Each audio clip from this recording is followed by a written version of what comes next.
All right, listen folks, I'm excited. This is my favorite thing that I've seen at CES 2024. This is the MSI Claw, MSI's first handheld gaming device.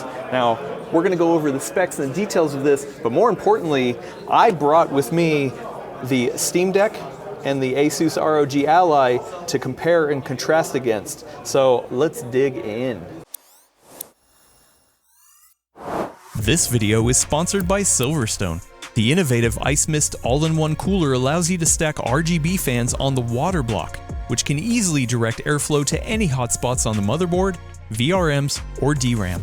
Pick up the Ice Mist AIO today and equip your PC with this unique high-performance cooler.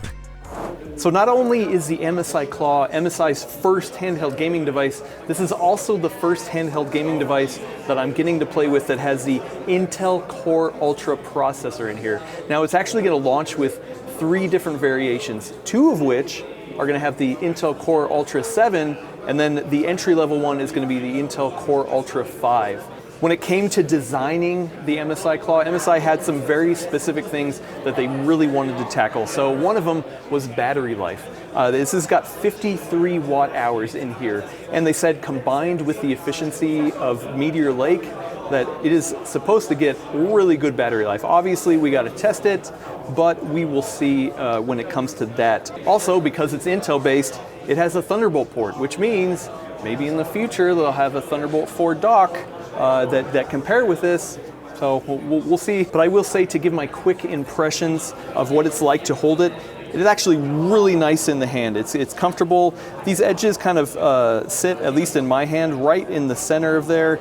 And I just kind of have everything right within my grasp, especially my right thumb. I've got a good reach over here. My left thumb on these sticks, I've got a good reach. And I've got plenty of travel on both the trigger and the shoulder button. Unfortunately, it does only have 2 back paddles, but they are clicky, and so I do actually know exactly when these are being hit. So that's just some of the quick details and my first impression of holding it here. Now I want to go into comparing it to the other devices I have on hand. Before we do that, I will say that this is an engineering sample. This is not a final product yet, and so comparing it to final products that have been out is a little unfair. So we'll have to see when it actually comes out, but I just do want to point that out. This is still an engineering sample, not final. So why don't you come on here? I'm going to lay this down here. We have the MSI Claw. This is the Valve Steam Deck OLED. This is actually the limited edition one with the nice translucent plastic. I love that one. And then this is the Asus ROG Ally, modified with a clear backplate as well, so that's not stock. Let's compare some things real quick. This 7-inch 1080p IPS panel at 120 Hertz, 100% sRGB color gamut, and 500 nits. It's actually pretty damn close to the Asus ROG Ally, and if I move these over here, we can see that between the bezel and the screen size, it's actually pretty comparable. And if we kind of look at it holistically as an overall package, the MSI Claw is only a little wider this way and a little taller off of the table. I will say that I think that is because actually the hand grips on the back have a little bit more of a chunk to them. It's not as deep as the Steam Deck, because this is obviously the one that gives you the most grip in your hand, but I do find the ROG Ally to be just a little shallow. It's not as bad as the Switch, but I feel like this MSI has just enough of a grip to it that it kind of falls in between in terms of ergonomics. And I actually don't mind that it's a little bit wider. They're all pretty comparable actually when it comes to the width. So back to the screen size, 7-inch. This is a little bit different because this is a 1280 by 800, so it's a little bit taller. Some people like that, but the pixel density that I've been able to enjoy on the ROG Ally, it seems at first glance here on the show floor to be really nice color, really nice vibrant. It is not final. It is not final, so I'm sure they'll tweak it a little bit more. It does seem a little dim at max brightness, but once again, I think that is something that they're still tuning, and we will see when it comes out. I will say, one of the things I'm excited about is, yes, the ROG Ally has the RGB, I don't have it activated, but it's got the RGB rings around here. The MSI Claw has that as well. But on top of that, they actually have RGB face buttons. So I really dig that. If you like RGB, awesome. You can always turn it off if you don't like it, but it one-ups the ROG Ally just a little bit. I am going to flip it over again and talk about the cooling.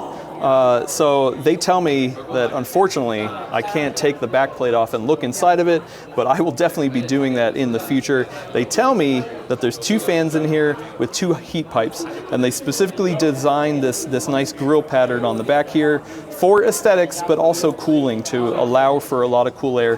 This is pretty similar to what's on the ROG Ally. I know this is not the default backplate, but you can kind of see the internals. We got the 2 fans, the heat pipes, so it's really similar. And actually, you know, it's a different processor, obviously, that's in the Steam Deck.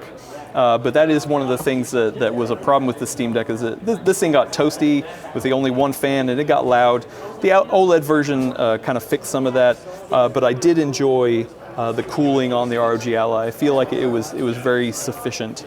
But we will see when it comes to this beast, because it might have a similar structure, but this is a very different chip inside. Intel-based, AMD-based, AMD custom. So I'm going to flip it over one more time, talk about the sticks again. Not only do we have the RGB ring, these sticks are by default Hall effect sticks, and the triggers are Hall effect as well. That means you're going to enjoy no drift and maximum customization. So I'm excited about that. That's awesome. Unfortunately, that is something that does not come default on the ROG Ally or the Steam Deck. The last major thing to talk about is the software. Once again, this is not final, but from what I'm seeing, it's pretty competent.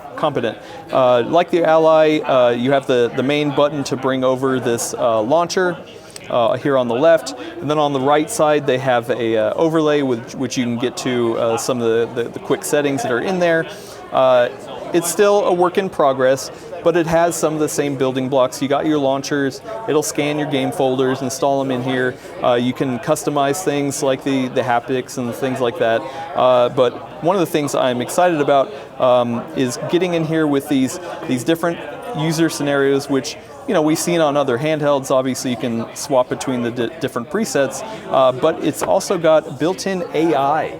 So the Intel Core Ultra processor in here has an NPU, and they're saying they're going to help leverage that, use the AI engine to detect the cooling and the processing performance, and help with battery life and the fan tuning and things like that. So, I mean, we will see when I get it in my hand, but they are saying that it's definitely going to be of benefit. One of the other things I saw in here that I was excited about is under the extreme performance, you can actually go into advanced and change the fan curve profiles of both of the fans independently. So I'm pretty excited about that, to go in there and tweak it to your liking. One other thing to talk about, obviously the port selection. There's only one Type-C port, but you do get a micro SD card slot. The power button doubles as a fingerprint reader, just like in the ROG Ally. You got a headphone jack, and you got the volume rocker. Nothing on the bottom side, nice and clean. So yeah, and I'm excited also to check out the speaker performance. That is one of the things that I put a big stock in, is really nice speakers, and they've got a lot to live up to compared to the Steam Deck and the Ally, which have both have really good speaker systems. All right, now I know I'm all over the place, so sorry about that. I'm just so excited that MSI has finally gotten into the game for handhelds. I'm also very excited that Intel has gotten into handheld game, because it's very much dominant by AMD, and I do think that we're going to be able to get some good stuff out of these Intel chips. MSI Dragon is going to launch sometime in the next couple months. They're going to have 3 different SKUs. It's going to start at $699 with the Core Ultra 5 with 16 gigabytes of LPDDR5 and 512 gig SSD. Stepping on up to $750, you're going to step up to the Core Ultra 7 get 5 12 gig SSD, and also the same 16 gigabytes of RAM. And then at the very top end, they're going to have a Core Ultra 7 with 1 terabyte SSD, 16 gigabytes of RAM for $800. So 3 different SKUs depending on your flavor. I'm curious to see the Ultra 5 performance versus the Ultra 7, but for me, I'm probably going to go in for the top end model because that's just like how I like to roll. So anyway, once I get these in, I'm also going to tear them apart and just kind of see how easy it is to work in here, maybe swap out the SSD, things like that. So to see that coverage, be sure to subscribe here on PCWorld for more PC hardware videos. We will see you in the next one. Before I go, I just got to do it. Actually, you know what? I need to talk to MSI to see if it's okay about doing it. 1 second. All right, I'm going to get the final word on this. Valve says it doesn't recommend you sniff the Steam Deck, but does MSI recommend that it's okay to sniff the Claw? Okay, there we go. You heard it first here that MSI is okay with you sniffing your Claw. Ah, it smells good. Smell fresh. Yeah.